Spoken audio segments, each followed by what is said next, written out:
JNF explains here. पिछले episode में हमने देखा कि जियान स्टार डोमेन से बाहर निकल चुका है और उसने 3000 फ्लेम हासिल कर लिया है।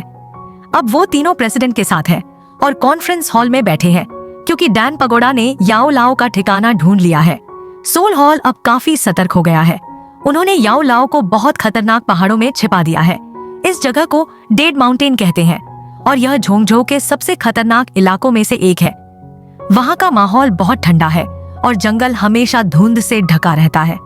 वहाँ दिन और रात का फर्क समझ पाना भी मुश्किल है क्योंकि सूरज की एक भी किरण जमीन तक नहीं पहुँचती। वहाँ के चरम हालात में रहने वाली मधुमक्खियां भी बहुत खतरनाक हैं और वे हमारे लिए बड़ी मुश्किलें खड़ी कर सकती हैं। सोल हॉल ने वहाँ सुरक्षा के लिए 5000 योद्धा तैनात किए हैं और खबर है कि शायद वहाँ तियानझुन भी पहरा दे रहा है। जियान पूछता है, तियानझुन कौन है? इस पर लेडी प्रेसिडेंट कहती है कि वह सोल हॉल के सबसे शक्तिशाली लोगों में से एक है। वह 5 स्टार सुरक्षा स्तर पर है। यह सुनकर सभी थोड़ा चिंतित हो जाते हैं, लेकिन प्रेसिडेंट ज्वांग उन्हें चिंता न करने के लिए कहते हैं। वह बताते हैं कि अगर उन्होंने पहले ही 5000 योद्धा तैनात किए हैं तो तियानझुन के वहां होने की संभावना बहुत कम है। जियान कहता है कि अब हम सिर्फ मिस्टर फेंग के आने का इंतजार कर रहे हैं। शायद उनके पास कोई समाधान हो। जियान अपने बड़े भाई से कहता है कि अगर उन्होंने ज्यादा अभ्यास किया होता तो हमारे पास कोई हल जरूर होता। बड़े भाई उसे भरोसा दिलाते हैं कि वह अपनी जगह बिल्कुल ठीक है। अब दूसरा प्रेसिडेंट कहता है कि मुझे माफ कर देना क्योंकि मैं अब तुम्हारा साथ नहीं दे सकता। वह बताते हैं कि अगर मैंने सोल हॉल से सीधे टकराव किया तो युद्ध शुरू हो जाएगा जिसका असर पूरे झोंगझो पर पड़ेगा और बहुत खून खराबा होगा। मुझे उम्मीद है कि तुम मुझे माफ कर सकोगे। इस पर जियान उनसे कहता है, आपने अब तक जो किया है वह मेरे लिए बहुत है। आपका बहुत बहुत धन्यवाद। अगर आप न होते तो मैं अपने शिक्षक के बारे में कभी न जान पाता। जियान अब ठान लेता है कि इस बार वह अपने शिक्षक को जरूर बचाएगा। दूसरी ओर हम देखते हैं कि मिस्टर फेंग लाओ अपने महल में बैठे हैं। उन्हें जियान से संदेश मिला है कि उन्होंने याओ लाओ का पता लगा लिया है। अब जियान उनकी मदद चाहता है। फेंग लाओ इस दिन का बहुत समय से इंतजार कर रहे थे और अब वह पूरी तरह से तैयार है। जियान अब अपनी नई शक्तियों का अभ्यास कर रहा है। वह अपने कौशल कैशांसिल, जिसे बुद्धा बाम कहा जाता है, की ताकत बढ़ा रहा है। वह अपनी ऊर्जा को एकत्र करता है और कैशांसिल का इस्तेमाल करने के लिए तैयार है। उसकी तीव्र ऊर्जा को देखकर लॉर्ड तियान हाओ कहते हैं कि अगर जियान ने इतनी खतरनाक लड़ाई कला में महारत हासिल कर ली है तो वह खुद का भी ख्याल रख लेगा। जियान अब बुद्धा बाम का प्रहार एक चट्टान पर करता है और उसका यह हमला बहुत तीव्र होता है, लेकिन जैसे ही वह चट्टान तक पहुंचता है उसका प्रभाव खत्म हो जाता है। यह देखकर जियान निराश हो जाता है क्योंकि वह इसे पिछले 7 दिनों से अभ्यास कर रहा है, लेकिन अब तक वह चट्टान को नहीं तोड़ पाया है। वह सोचने लगता है कि क्या 10वें स्तर पर पहुंचे बिना चौथी सील को खोलना असंभव है। लेकिन फिर उसे अपने शिक्षक की याद आती है। वह सोचता है कि वह निराश नहीं हो सकता क्योंकि वह अपने शिक्षक की आखिरी उम्मीद है और उसे चौथी सील को खोलना ही होगा, चाहे कुछ भी हो। वह फिर से अभ्यास में जुट जाता है। भले ही वह बहुत थक चुका हो, लेकिन वह बिना रुके अभ्यास करता रहता है। यह देखकर पॉइजन गर्ल चिंतित हो जाती है, लेकिन लॉर्ड तियान हाओ पॉइजन गर्ल से कहते हैं कि जियान जानता है कि वह क्या कर रहा है और जब तक उसका शिक्षक वापस नहीं आ जाता वह चैन से नहीं बैठेगा। कई दिन और गुजर जाते हैं और जियान इसी तरह अभ्यास करता रहता है, लेकिन उसे अब तक सफलता नहीं मिली। फिर लंबे सफर के बाद मिस्टर फेंग वहां पहुंचते हैं और ग्रेट एल्डर उनका स्वागत करते हैं। शुरुआत में वे उन्हें पहचानते भी नहीं, सोचते हैं कि यह शक्तिशाली व्यक्ति कौन है जो हमारी भूमि पर आया है। लेकिन जब वह उसे ध्यान से देखते हैं तो फेंग लाओ को देखकर खुश हो जाते हैं। हर कोई उन्हें विंड मास्टर कह रहा है और अब ये तीनों प्रेसिडेंट से मिलते हैं। विंड मास्टर फेंग लाओ के साथ एक और आदमी था जिसका आंखों पर पट्टा बंधा हुआ था। प्रेसिडेंट पूछते हैं, यह सज्जन कौन है? जिस पर वह आदमी कहता है, मुझे बहुत पहले मेरा नाम भूल चुका हूँ, लेकिन आप मुझे आयरन स्वॉर्ड बुला सकते हैं। प्रेसिडेंट जियान कहते हैं, क्या आप वही आयरन स्वॉर्ड हैं जो 5 साल पहले अकेले ही इविल स्वॉर्ड डेमन पंथ को खत्म कर चुका था? यह सुनकर सभी चौंक जाते हैं क्योंकि अब यह भी याओ लाओ की मदद करेगा। अब जियान भी यहाँ आते हैं और फेंग लाओ को देखकर उनका सम्मान करते हुए सिर झुका देते हैं। आयरन स्वॉर्ड फेंग लाओ से कहते हैं, आप कह रहे थे कि डरियान अभी सिर्फ डाउजोंग में पहुंचे हैं, तो वह 9 स्टार डाउजोंग कैसे बन गए? फेंग लाओ खुद हैरान हो जाते हैं और वह जियान से पूछते हैं, जिस पर जियान जवाब देते हैं, कुछ समय पहले एक ब्रेक थ्रू हुआ था जिससे मेरे सितारे बढ़ गए। फेंग लाओ जियान के दोस्तों के बारे में पूछते हैं, जिस पर जियान एक एक करके अपने दोस्तों से मिलवाते हैं कि ये लोग मेरी टीचर को बचाने के मिशन में मेरी मदद करेंगे। फेंग लाओ और आयरन स्वॉर्डमैन हे मैन टेलीपैथी से बात करते हैं कि इन लोगों की ट्रेनिंग बहुत तेज है, ये आम लोग नहीं है।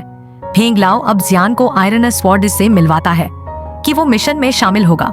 कोई भी सोल हॉल के डर से उसके साथ जुड़ने को तैयार नहीं था, लेकिन जब उसने ये सुना तो उसने तुरंत मदद करने का फैसला किया। उसके पास काफी युद्ध का अनुभव है और उसकी मदद से हमें काफी सपोर्ट मिलेगा। जियान उसे थैंक यू कहता है और बोलता है कि मैं तुम्हारी मदद को हमेशा याद रखूंगा। आयरन स्वॉर्ड कहता है कि मैं ये सब याओ लाओ के लिए कर रहा हूँ, बाकी तुम्हारे जीने मरने से मुझे कोई फर्क नहीं पड़ता। सबको ये सुनकर अजीब लगता है, लेकिन उसे नहीं लगा था कि कोई नॉर्मल इंसान इतना खतरनाक मिशन ज्वाइन करेगा, इसलिए जियान कुछ नहीं कहता सिवाय थैंक यू के। अब जियान के पास 5 लाइटनिंग मास्टर हैं और टीचर को बचाने का चांस 70% तक बढ़ चुका है।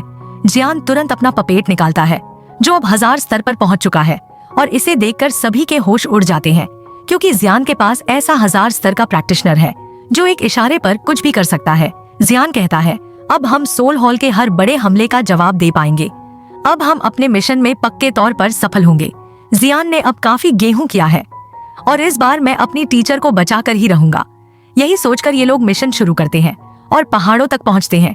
ये लोग तेजी से बढ़ रहे हैं और अब यहाँ हवा में ठंडा कोहरा घना होने लगा है। अगर वे और आगे बढ़ते हैं तो उनका पता सोल हॉल को चल जाएगा, इसलिए वे 5 कदम आगे बढ़ने का फैसला करते हैं। उन्हें बेहद सावधानी से आगे बढ़ना होगा, क्योंकि अगर सोल हॉल ने याओ लाओ का ठिकाना फिर से बदल दिया तो याओ लाओ को बचाना अब नामुमकिन हो जाएगा। ये लोग घने जंगल से गुजर रहे हैं और फिर जब वे आगे बढ़ते हैं, आयरन स्वॉर्ड कहता है हमें यहाँ रुकना होगा, क्योंकि रात बढ़ रही है और रात में यहाँ के मॉन्स्टर्स की ताकत और बढ़ जाती है। ये लोग यहाँ रुकने के लिए कैंप लगाना शुरू करते हैं और आयरन स्वॉर्ड इस जगह के चारों ओर कुछ डालने लगता है। जियान पूछता है यह क्या है? आयरन स्वॉर्ड कहता है ये उच्च स्तर के मॉन्स्टर्स की बर्बादी है और इसकी खुशबू से कोई भी मॉन्स्टर यहाँ नहीं आएगा। जियान इसे देखकर अपनी नाक बंद करता है और चला जाता है। जियान थोड़ा चिंतित है, क्योंकि अगर यह मौका चूक गया तो वह कभी अपनी टीचर से नहीं मिल पाएगा और इस गति से उसे नहीं पता कि वह अपनी टीचर तक कब पहुंचेगा। फेंग लाओ कहता है तुम चिंता मत करो, बेशक यह पहाड़ बहुत बड़ा है, लेकिन फिर भी हम सोल हॉल को ढूंढ लेंगे। यह उतना मुश्किल नहीं होगा जितना तुम सोच रहे हो। अब ये लोग यहाँ शिविर लगाकर सो जाते हैं, लेकिन फिर आयरन स्वॉर्ड को खतरे का एहसास होता है। आयरन स्वॉर्ड कहता है मॉन्स्टर की बर्बादी की खुशबू से कोई भी मॉन्स्टर यहाँ नहीं आना चाहिए, तो इसका मतलब है कि एक ऐसा मॉन्स्टर आ रहा है जो उच्च स्तर के मॉन्स्टर्स से भी नहीं डरता। वे सभी सतर्क हो जाते हैं और फिर पत्थर खाने वाली चींटियां बाहर आती हैं। ये एक बहुत खतरनाक मॉन्स्टर है, क्योंकि ये बहुत बड़ी संख्या में होती है और जहां भी जाती हैं हर जानवर को खा जाती है। ये चींटियां 8 स्तर के मॉन्स्टर्स को भी जिंदा खा जाती हैं। जियान अपनी रक्षा के लिए हमला तैयार करता है, लेकिन फेंग लाओ उसे रोकता है। इनसे सीधे लड़ना ठीक नहीं है, वह कहता है, क्योंकि अगर हमारा मूवमेंट बहुत ज्यादा हो गया तो सोल हॉल हमें नोटिस कर सकता है।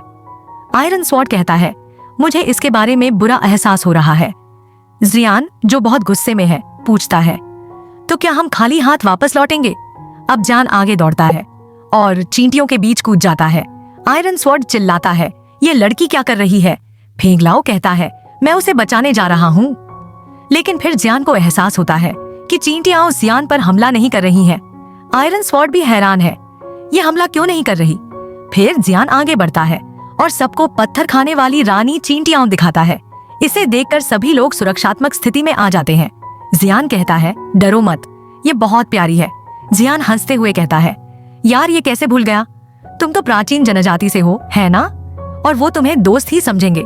फेंग लाओ बोलता है ये लड़की तो काफी चालाक निकली।